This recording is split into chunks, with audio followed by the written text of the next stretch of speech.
Okay. Assalamualaikum and good evening, everyone. Good evening. Welcome again to Say It As It Is, episode yang ke-18. Yeah, so we have already 18 episodes. So my name is Rosina today.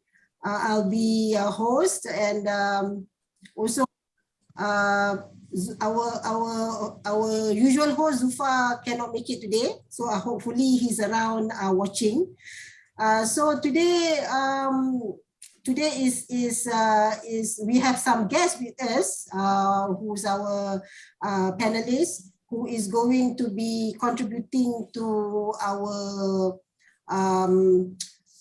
following up on our past episodes, which is talking about seniorpreneurs, talking about how people who wants to who are older starting a business later in life, people who wants to switch career from mungkin makan gaji to become a business owner, or to simply just wants to start a business later in life, which is when we're saying about later in life, about over 45 and things like that.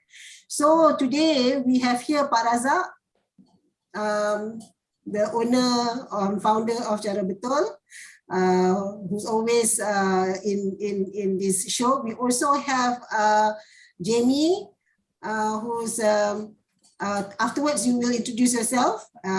Also J. Abu Hassan, and also Mr. Gete, who's going to be our guest today. And welcome Cik Azlan, and also Bobby, to be in this program. Thank you so much for being here. So as the participants, please, you can ask questions anytime. You can speak up, or you can just write into the comment, the chat box. Yeah. Okay. So just a little bit. We are from Cara Betul. For those who are also in our FB live, okay. So just a little watching. Who is watching? Yeah. So we are from Cara Betul. Cara Betul is a training and coaching organization, and we propagate doing the right things right. Yeah. So currently we are having a program called Entrepreneur Journey, where we want to teach the way to start the business right, so that the business can be sustainable and can achieve better success. That is what we are propagating. Yeah.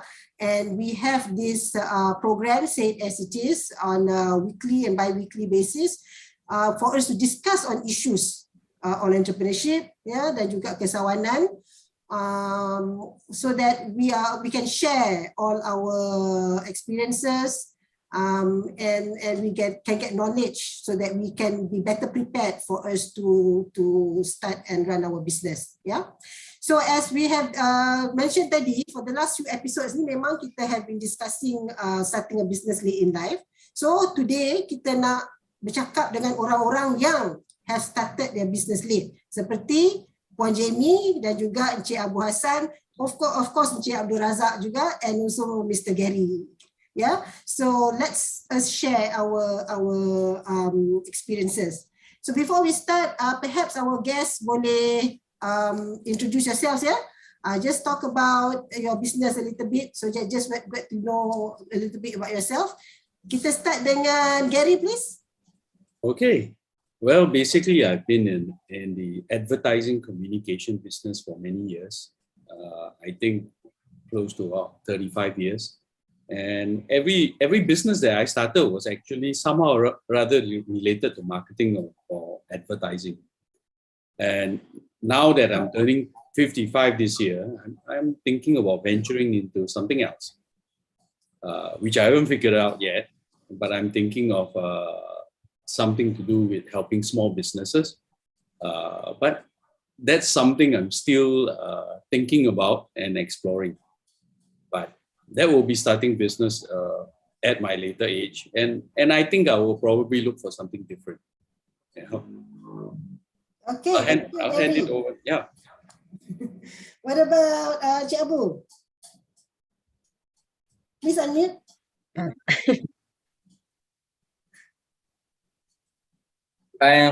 I started my business after I think about 50 years old.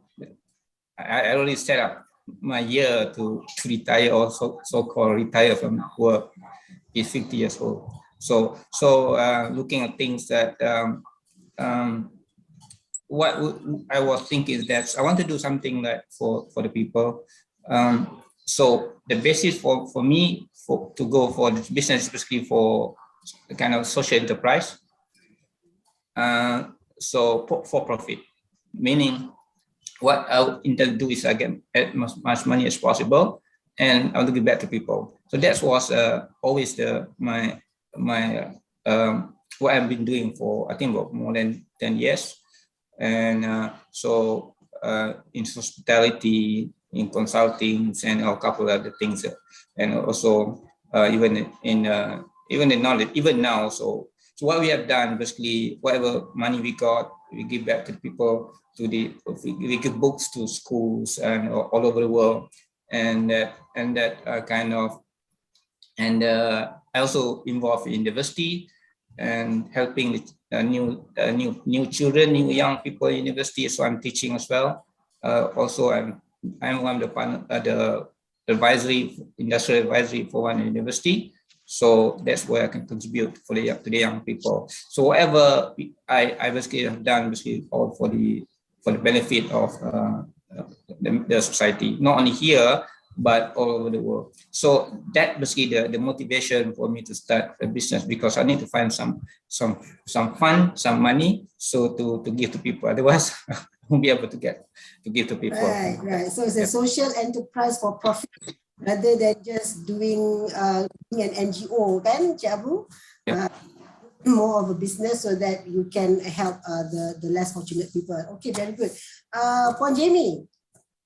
Okay, hi everyone. I'm Jamie Abdullah. I started my business only last year. Before that, I worked in the corporate world as a admin, assistant, and PA to the GM, to the director. So I've been working as a salaried person my whole life. Only last year, I started doing house code. So at House Code, what we do is we have a ready-made batik blouses and also shirt to sell online. So there, I have some at the back here for my next campaign. So basically, we are very tiny, very, very small enterprise that trying to get into the business, and so far things are going very slow, and we are still in our infancy. There's also still trial and error, so we are trying our best, and we hope to get assistant from Cara Betul. Cara Betul might be able to teach me how to do things the right way. The first time the right way. What is that you say? The right way, the right things, the right things right. Yeah, to get the right things right. Right. So that's why I'm here. Okay, thank you so much. So today our topic is the pain and gain of starting late, right? Yeah, so what are our issues, our challenges when we first started our business? And also, what are the things that we get out of starting our business in this later age? Yeah. So that is what we're going to discuss about today, lah. Meaning that we switch from being because I think most of us were salaried worker. Yeah, Cik Abu, you have been in a financial institution for a very long before you retire and become a businessman. So is Jamie, I think so is Gary. Gary was also in an international advertising agency, right? Before quitting and do his own thing. Okay, so I guess the first question or the first thing that we can discuss about maybe just a little bit about, okay, tadi Jamie, you already talk about a bit about your experience in starting your first business, kan? Abu, mungkin you boleh also cakap, because you had started your first business, now you have a few businesses, kan? But I'm sure you remember your first business, which you still have, kan? maybe you can just share a little bit. How was it like when you first started your first business at the age of 50 though? Yeah, okay.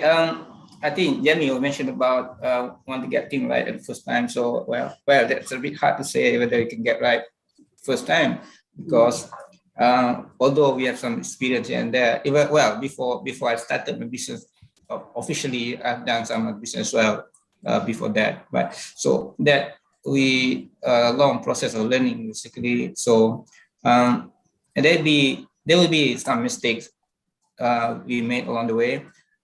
You know that I was more concerned about helping people, helping the young people. That could be something that if you're not careful about that, that it can be a problem, because if we are not done carefully, because of we want to try to maximize the profit to get more money, and then if we don't plan properly in terms of resources that understand the motivation for doing this kind of business, then it could be an issue, because not many people understand that that we, although we intend to make money, but if we don't because you see that when people see that it's a social enterprise, people see that it's something that more kind of NGO kind of thing, but it's not, because I told people that look, I need to find a lot of money as much as possible, because I need fund to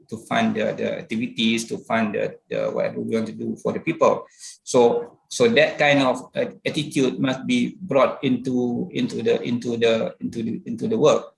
Otherwise, it could be very difficult to manage that. People expect that relaxed kind of environment, thing like that. So those are things that could something that could be an issue. For example, if you bring more young people, for example, you want to take more students to work with you, you need to be careful about that, because they may not have this experience or support system that can provide you if you have some problem. You'll be struggling sometime at the early days, So there's a mistake that I was early days, because we thought that why not we take young people because of from universities, because they have the burning desire to help people after universities. They think but in real life it could be backfire, because of their experience, the skill, the motivation is not there, thing like that. So those are the things that this is for my case of where we run a social enterprise kind of company. Even worst case, if they are already a kind of real hardcore business that we need money to survive, and you start from fresh, from small, then really yes, we have to be careful about that. Okay, so that's of your experiences. Okay, what about you, Gary? Well, I think for me, I essentially spent 13 years in the corporate arena. Okay, obviously going from agency to agency. But I also had a couple of false starts. I started a very small company doing greeting cards, before joining the workforce. And along the way, I had a few other ventures, including a cyber cafe at one point, right? But I think by the time I was 34, that's when I started. Actually, starting my business was kind of accidental, because I decided to take a sabbatical for 2 years to do my master's degree, and I kind of fell into a space where I had a lot of extra time and ended up starting a business. So that's how my venture started. But I think over the last 16 years, which is a fairly long time, it's actually longer than my corporate life, I had the opportunity to run my own business, scale it up, and now we are scaled down to a more boutique level. As we age, we are no longer an attraction factor, especially when you think about a digital agency type space, right? So at the end of the day, at my age now, I'm thinking, what could be the next step? Exploring outside that territory, within my comfort zone or outside that zone. So I think it's going to be challenging in terms of what the next step is going to be. One of the things I'm exploring as well is to do training. I'm thinking about doing content creation, but I'm not so sure where it will take me, because one of the challenges is, like Raza, you have many times mentioned, entrepreneurs don't need to be that innovative. Sometimes when I start thinking about my ideas, I'm thinking, yeah, it's not really, some wizard science thing that's far out there, fundamental practical ideas are there. I just feel that I'm just not sure whether I'm ready yet. That's the space I'm in. Maybe Rosina, I'd like to make a follow-up comment to what Gary said. Can you hear me? Yeah, sure. Go ahead. I started my business at the age of 50. I'm now 72. So I got 22 years. Real life, practical, hands-on business experience. One of the things that I've learned, especially after going through a few failures, because failing at business is one of the best teachers, when you have to sell your house, when you have to sell a piece of land, those kind of things. This is real. This is not something that you talk in seminars. This is something that you really, really do it, and you really, really feel the pain. Hardcore betul lah ni. One thing I learned, especially at this age, kita ni sebenarnya tipah tertipu. Banyak kali kita kena tipu. Siapa tipu kita? Orang yang tak pandai bisnes, mengaku dia pandai bisnes, dia tipu kita macam mana nak buat bisnes. One of the things that I've realized, you got to be innovative to be successful in business. Then when I look back and then did a little bit more research, the successful ones in the world are not really somebody who's creating anything new. They just improve on something that's already been done. So to me, there's no need to be innovative. You just have to find something that you can do faster, better, cheaper. Then you got the formula. Jamie sekarang buat benda yang orang dah buat lama dah. Tapi she's trying to do it faster, maybe. Better, maybe. Cheaper, maybe. And Gary is looking for that formula too. So I keep telling all my people that have been working with me, don't worry about being innovative and all this bullshit about attending innovation seminar, design skill seminar, all this crap. You just be more observant, okay? And immerse yourself in the industry that you want to get into. Look for opportunities, gaps in the industry, and decide how can I do it faster, better, cheaper. Based on what is already a proven need in the industry. Macam Gary, you want to go to maybe on training. There are already needs in the training industry that's out there, and not all of the needs are already well felt, well fulfilled. That's what we're trying to do here, cara betul. We're trying to do it right. Do the right things right. Because you got no choice but to do something wrong when you start a business. But how can we reduce that? I made a lot of mistakes when I do my business, but that doesn't mean I have to continue doing mistakes. And that doesn't mean that everybody who start business have to repeat the same mistakes again and again and again. Is there a better way? That's what we're trying to do here. Is there a better way? Is there a faster way? Is there a cheaper way? We're not trying to get 100% perfection, impossible. Only God is perfect. We are not. We are all human. So what we want is just to reduce the risk and increase the probability of success. not to totally get out of the get rid of risk. Because in business, you've got to face some risk because there's something that is out of your control. COVID-19, the best business brains in the world did not predict COVID-19 and its implication. Semua terkangkang. Top brain in Malaysia, Air Asia, genius. What do you call him? Capital A. Asia, kena COVID-19 terbalik juga. So what I'm trying to say is this. We're trying to avoid things that we can avoid. But what is happening now is things that we can avoid, we don't even avoid. You know why? Because we tend to believe what other people say this is the best way to do it without even checking or clarifying betul ke tak betul dia cakap ni. I remember this book, I ingat tak buku The In Search of Excellence. Oh, I fell in love with the book lah, The Search of Excellence. I still got the book and I read it again. 90% of the companies quoted in that book semua dah mati. So in search of excellence, apa tu? So what it means is we have to continuously learn. We have to continuously search. We have to continuously discover. All right? How to do things faster, better, cheaper. So Gary, don't worry. You don't have to be an innovative genius. You just go out there and see where's the gap. Okay?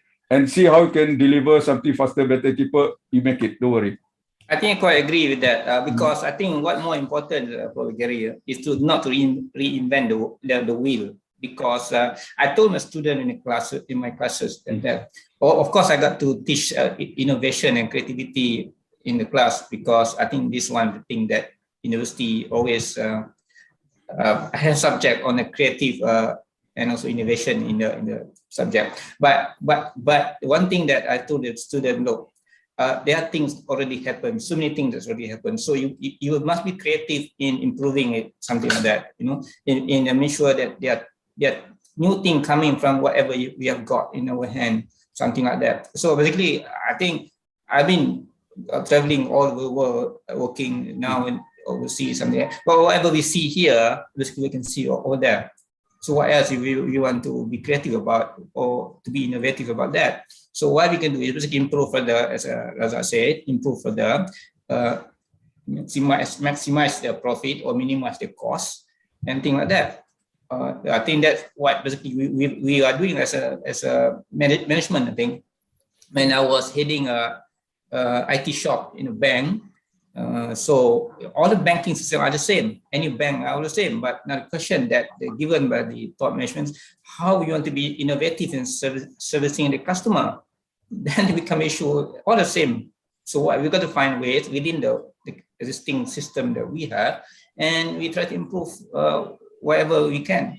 We so that the customer get better benefit from the services, that kind of thing. To something to be creative, to creating new things are a bit difficult. I think that's probably Gary, my thought.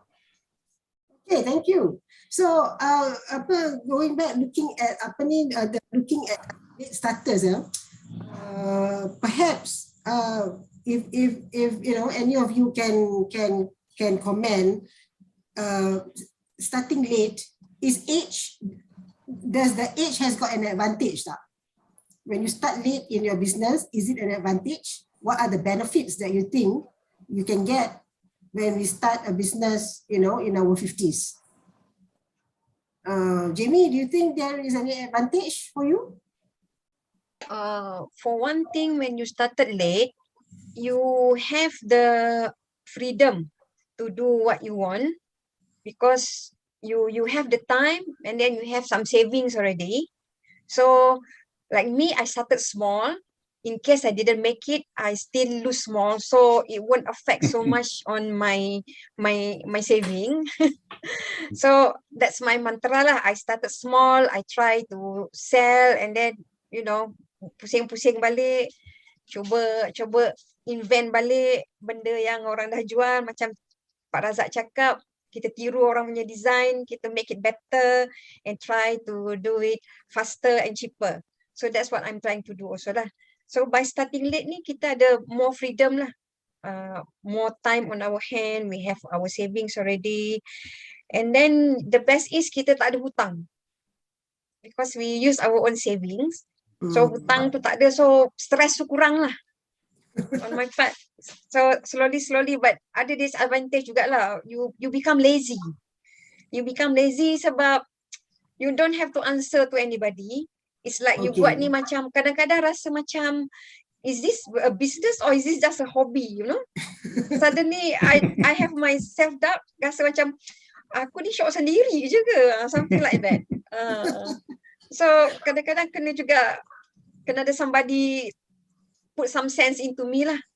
So I try to join all this webinar, try to join all these things, masuk TikTok, masuk FB. I even have this book to start on my FB, my FB page. I don't know anything about technology, that I don't know much. So I have so much to learn.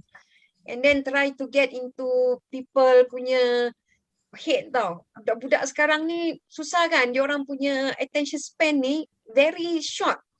You say one thing, anything that you do less than 1 minute diorang tengok, more than 1 minute diorang tak nak tengok dah. So kita nak menjual ni, we have to have our marketing juga kan, nak ada video, nak ada tunjuk sikit lah kita punya produk. So nak make sure orang view kita punya video tu, it's not easy lah. So sometimes rasa macam discourage sikit lah. Rasa nak give up pun ada. Tapi rasa bila give up, nanti nak buat apa pula? Boring pula duduk rumah tak buat apa kan? So I'm still at that crossroad. I'm doing this for business or for hobby je. Macam I do need money. Of course I do need income. But at the same time, tiba masa tu, macam ada one time terasa, alamak, kalau menjadi nanti macam mana kalau berjaya macam mana, takutlah pula. Something like that. So baru 1 year buat benda ni, so I'm still at the crossroad. I'm still trying to find myself. That's what the young people say kan. I'm trying to find myself. I'm still trying to find my footing, where I'm heading. Yeah, I guess at this what I'm getting is that even at this age, the advantage is that we do have the time because we don't have much of commitment in terms of debt ke hutang ke semua tu. So kita ada masa to do something, and then we learn, make a little mistake, and then we learn, and then do again, learn and do again kind of thing lah. As opposed to you have to do it, you have to do it, you must do something at a particular time. Kalau tidak, you kena jual rumah ke apa ke, those kind of things is not in your head lah. So you can do anything you want essentially. Kan? Yeah, so that is one advantage perhaps of starting late. What about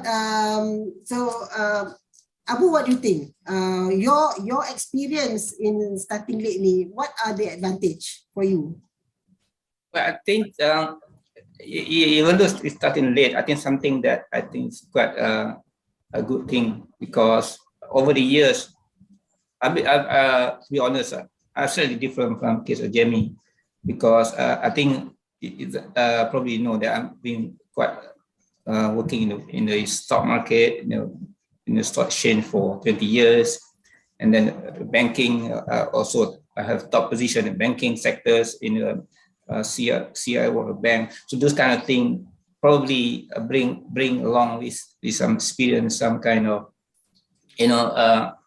confidence to deal with the situation from the not from the lower level, but probably in a higher level.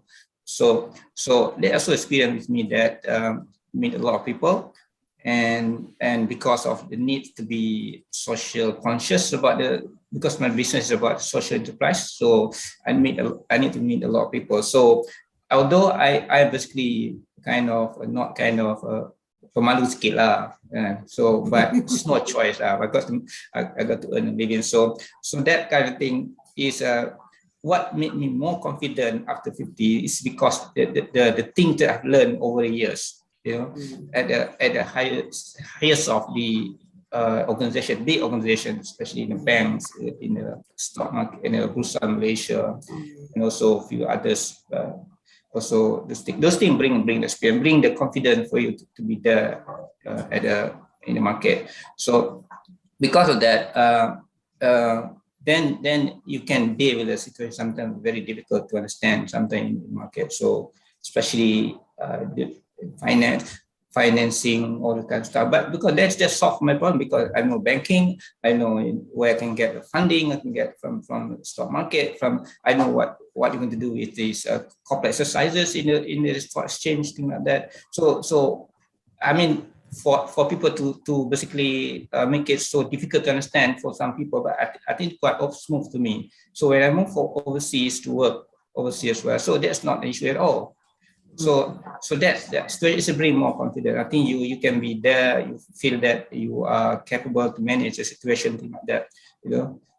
So yeah, that's the case. Okay, thank you.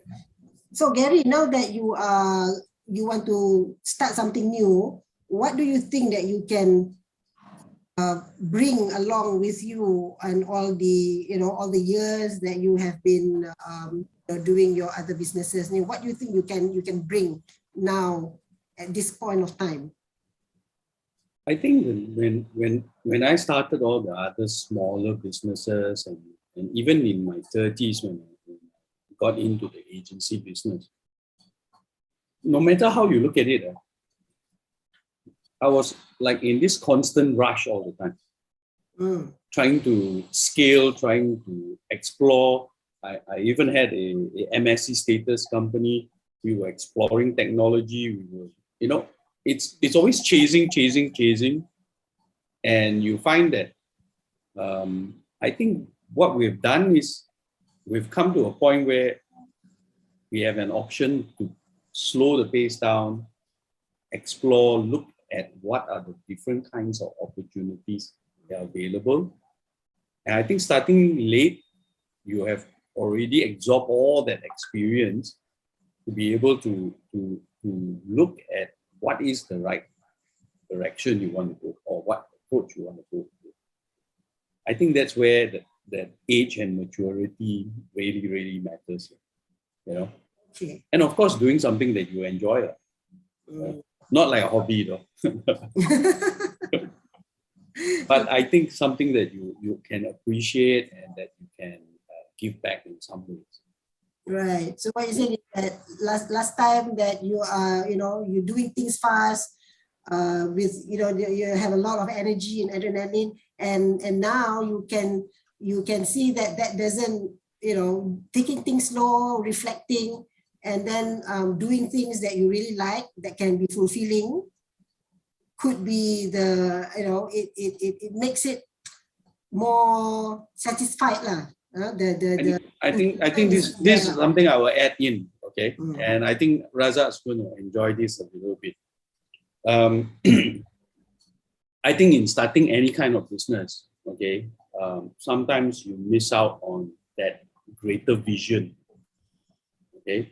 I think a lot of what I had in the agency, we never planned for a legacy. That's why now as we move ourselves out of that space, there is no legacy that we're leaving behind. Okay? You could say that that's a failure or it's something that we're shifting or pivoting. That's something we never looked into. So I think even starting business, you got to be figuring out, what is your checkout at some point, right? I think whatever you decide to do, there needs to have that path. I think when I started at 30-something, we were just doing a lot of stuff that were just exciting and excited us, right? In the long run, that long play, you never figured out. Okay. I think starting later, you would have a proper plan in place. You would have paced yourself very differently. a proper plan, and perhaps also leave a legacy lah, as opposed to things and not know what's going to happen. I really support what Gary said. That's why you know how good to respond.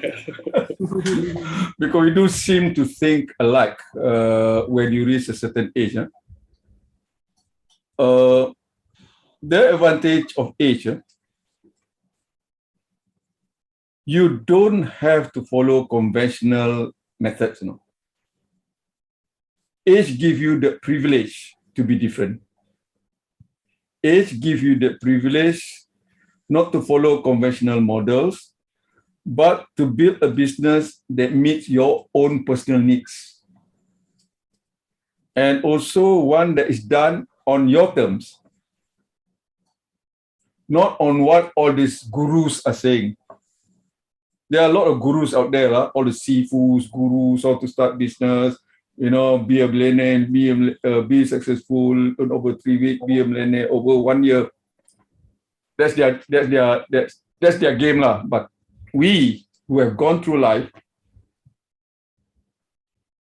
who are not easily duped, and our mind, I think, is already broken free from being that captive mind lah. I think when we were young, we were all captivated. Whether we like it or not, whether we agree or not, we are all captivated. Kita ni produk propaganda aja. We now have reached a stage where we can be our own person. We can do big business at our own pace, do things our own way. But that does not mean that we will not be successful. In fact, that foundation is the one that allow us to be more successful than the rest, because we are not desperate in trying to prove anything.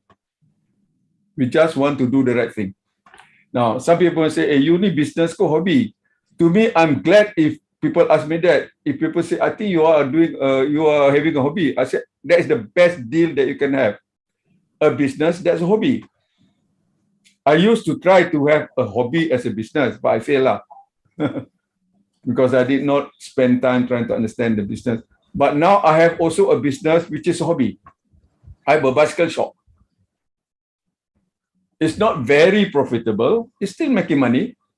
But I tell you, that's a business that I really enjoy talking with my son, because my partner is my son. So what is the best that you can have? A business where you partner your own son. And then you can actually, the bonding part is something else. You can actually have a direct impact on molding your son to be a person that fulfill his own agenda. I don't want him to be an entrepreneur to fulfill ministry punya agenda. I don't want him to be usahawan that fill the image of what Mara says. I want him to be an usahawan that fulfills his own agenda. He creates his own definition of what usahawan is. And I think that's what is important, because only then can you make a difference. Kalau tidak, you spend half your time trying to, number one, you got to satisfy the bank, as usual lah. Bank kata macam ni, kena buat macam ni. And then you pula attend pula program, gatal, pergi attend program, entrepreneur program. Kena pula sign up for this coaching. Coaching ni asyik datang jumpa you, suruh you buat macam ni. Half the time you don't even know what you are doing, because you don't have that kind of functional skills. He might be a banker before, but he don't know how to sell bicycles. He might be a banker before, but he don't know how to source bicycle parts from China. You know, this kind of thing. So this is what we're trying to do here. We're trying to encourage those who are already seniors who want to change career. In other words, tak nak lagi makan gaji, nak be their own boss, but try to do it as early as possible. If possible, 5 years, 3 years before they decide to start business, they dah mula preparation tu. And this is what we're trying to do. We've got a program for that actually, where we help you, we call it module 0. Prepare thyself. This is to avoid many of the mistakes that I made and many others made. we cross the chasm. We move from makan gaji to buat business without enough preparation. And we make some mistake because of being under-prepared. Because we think just because we are successful in corporate life, we can be successful in business. I learned it the hard way lah.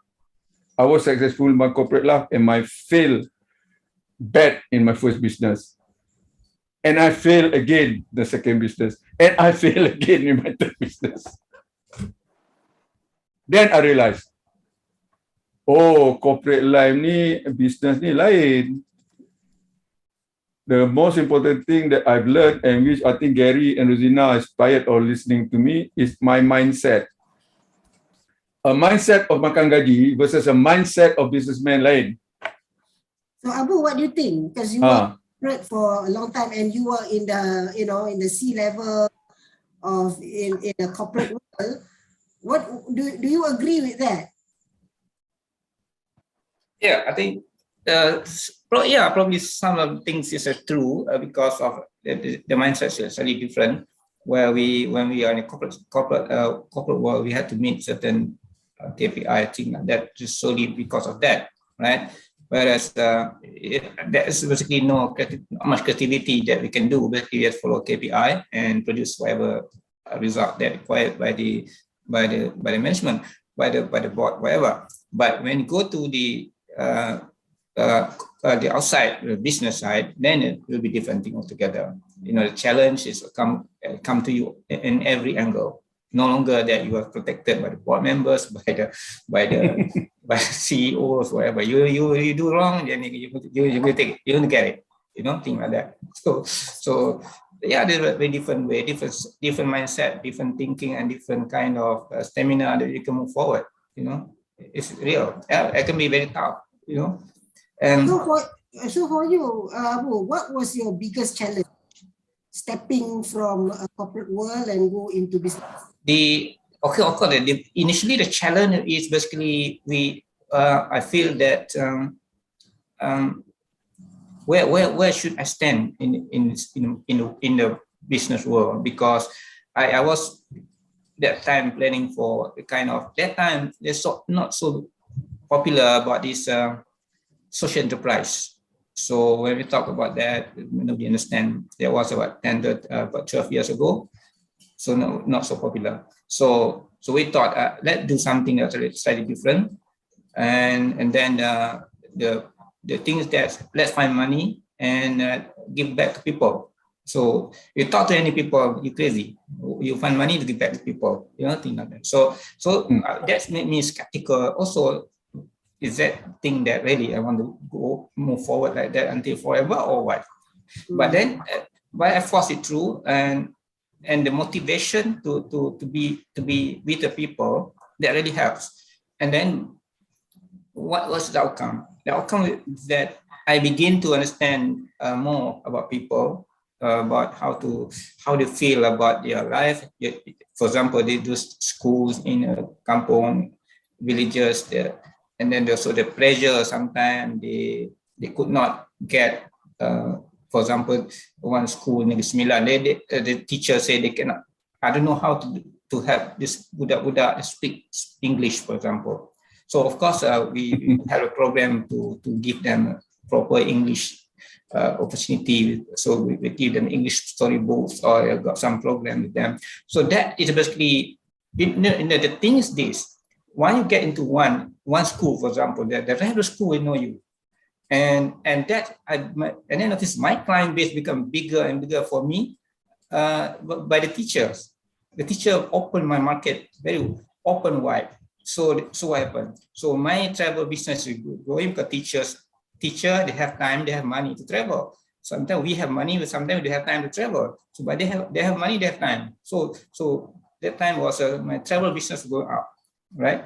And the other business, by doing that as well, I had the opportunity to meet more people at the higher level education ministries, and also then I become exposed to more like education side, and later the university saw some opportunity that they get into it. Then I become their kind of adjunct lecturing, and then they become their advisor to some university. Why? Because education. So then I become bigger and bigger market.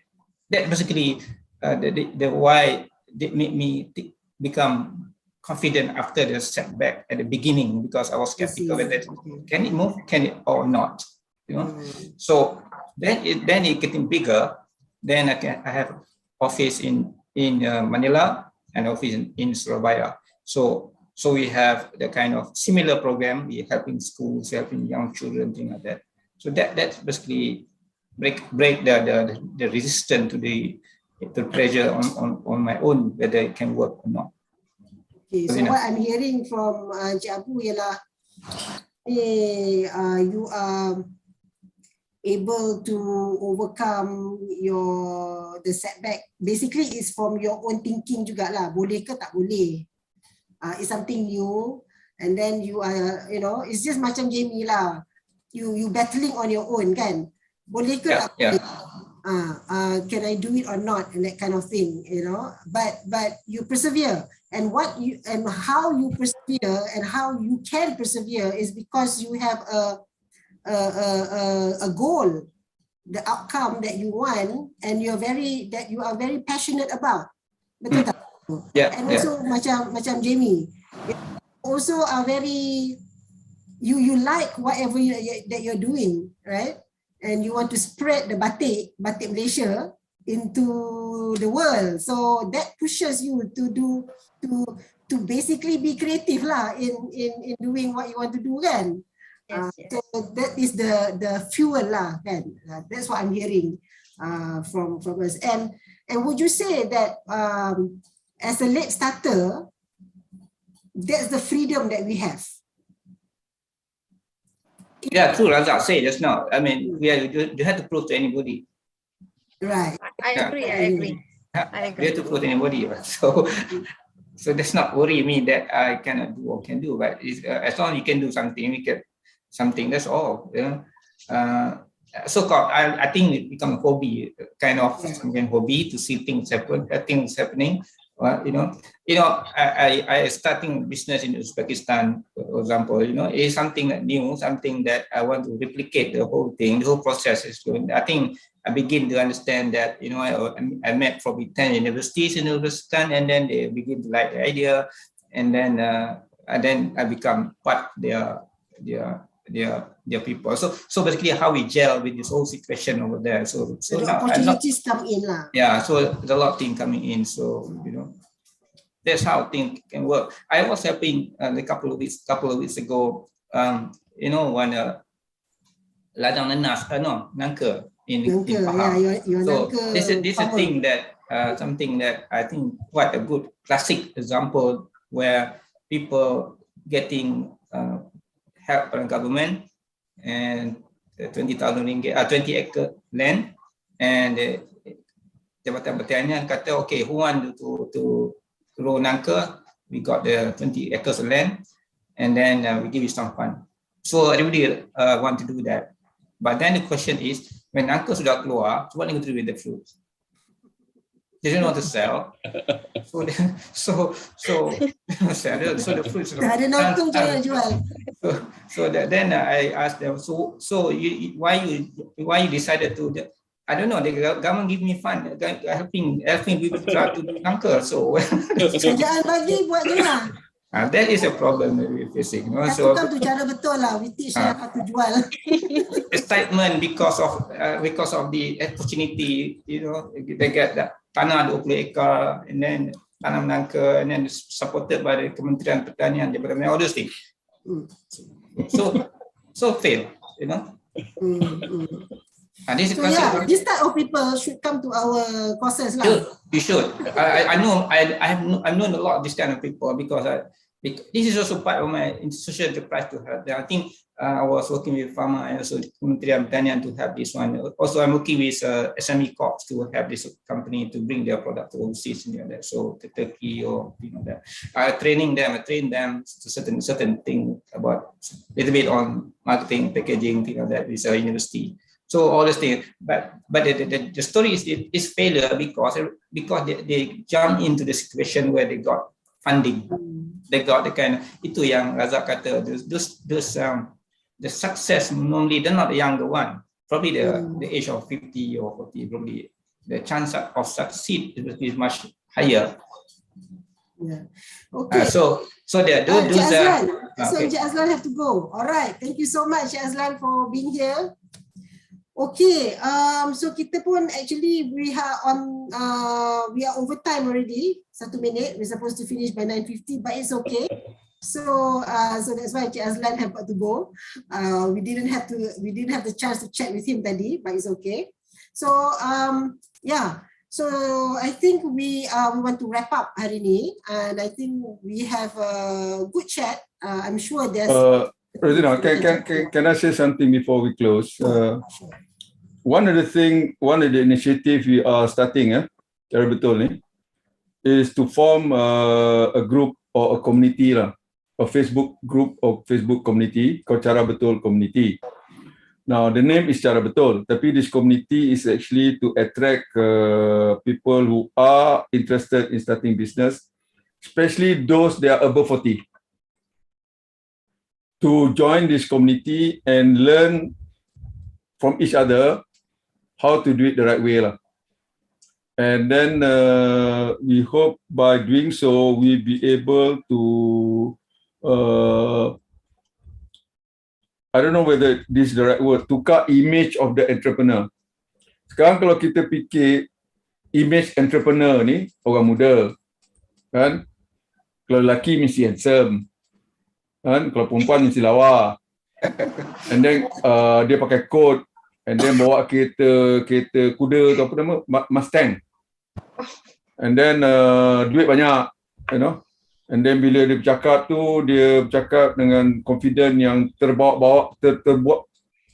I mean, you can feel their confidence overflowing lah. But the real entrepreneur is actually people like you and me lah.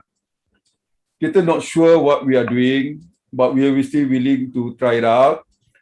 We are not sure whether this is the right way to do it, but we're willing to learn. We know that we might not be correct, but we are willing to take the risk. And we don't have the idea of having a public listed company.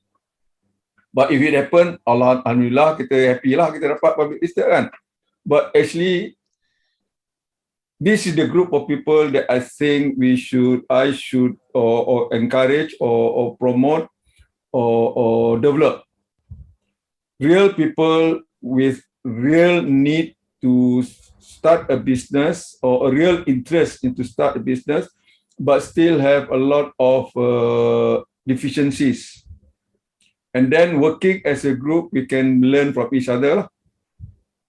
And this is the thing that we want to do. So what we hope to do to attract people to join this Cara Betul Facebook group, and then we create activities that we could learn.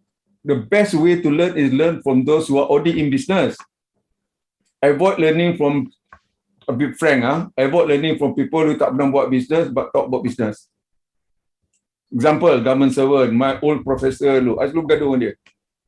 Dia tak nak buat business but telling me how to do business. I said, macam mana, Prof? Business experience ini from buku. My business experience from the street. I lost my house. I lost my land. This is what I'm saying. But you saying this from the book. You did not take any risk. Why should, we have differences of opinion here. And this is something that I want to cross the bridge. I want to cross the bridge by having this group. Real people talking about real experience to real people who want to do the real stuff. In other words, dia betul-betul nak buat bisnes lah. It may start as a hobby, tak apa. Tapi benarnya hobby itu sebenarnya bisnes dia besok tu. Tapi dia serius. People with a serious purpose of doing business, because I know and you know and we know entrepreneurship is the future of this nation. Betul tak betul? So let us get involved. Let us do it our way. What is our way? The Cara Betul way. Yes. We will share the link to Cara Betul community. That's my sales talk lah. So please join in. I hope that like Encik Abu, I think Jamie dah masuk dah community. Abu, please masuk so that we can contribute and share from each other's experiences lah, and for others. And condition dalam group ni tak ada guru. Nobody is a guru. Nobody is a sifu. Semuanya bodoh. Sama-sama bodoh. Kita belajar from each other and how we can evolve into what I think are people with the real way, knowing the real way to do things. No falsehood, no hoo-ha, no Bollywood, no bells and whistle, no promise of you join this group, you'll be rich, your business will grow 10 times, or you'll be a millionaire by next year. No, tak ada. We will discover, go through this, what I call a journey of discovery. Yeah. That's why I call our program the entrepreneur's journey. It's a journey of discovery. All right. Okay. So I think we should wrap up now. So just a quick one, just to summarize what are our discussion today. So in terms of starting late, some of the advantages that we can get is that we have the freedom for us to try things, do things. We have the freedom of time and money for us to do all that without much liability. Yeah? And then we also have the confidence from all the years of experience of working and all that. We have the confidence for us to step out into the business world. And also we learn from all our experiences where we can go on a slower pace, we can reflect on what we have done wrong, and then we can do better, yeah? And perhaps we can have a proper plan and how to also create a legacy. And now that we are older, also we are not desperate to prove anything to anybody, yeah? So we don't have to live up to others' expectations or to follow the conventional wisdom. That's part of the advantages. We can do anything that we want, and we can contribute to the cause that we have in our hearts. So that is some of the advantages in starting late. So those are the things that I was able to put together, the learnings. So thank you so much to Abu, Gary, and Jamie for being with us, and also Bobby. I hope you're still there. Yeah, and also the rest. Thank you so much for all your contribution. And I hope we'll be able to talk some more and engage some more. Yeah. So until next time, for our next episodes, we'll keep in touch in terms of what's going to be the next things for in our 22nd February nanti. Okay, we'll keep in touch nanti. Thank you so much. Okay, thank you so much. Thank you. Assalamualaikum. Bye-bye. Bye. Good night. Good night. Good night. You don't have to leave first. Tunggu habis live.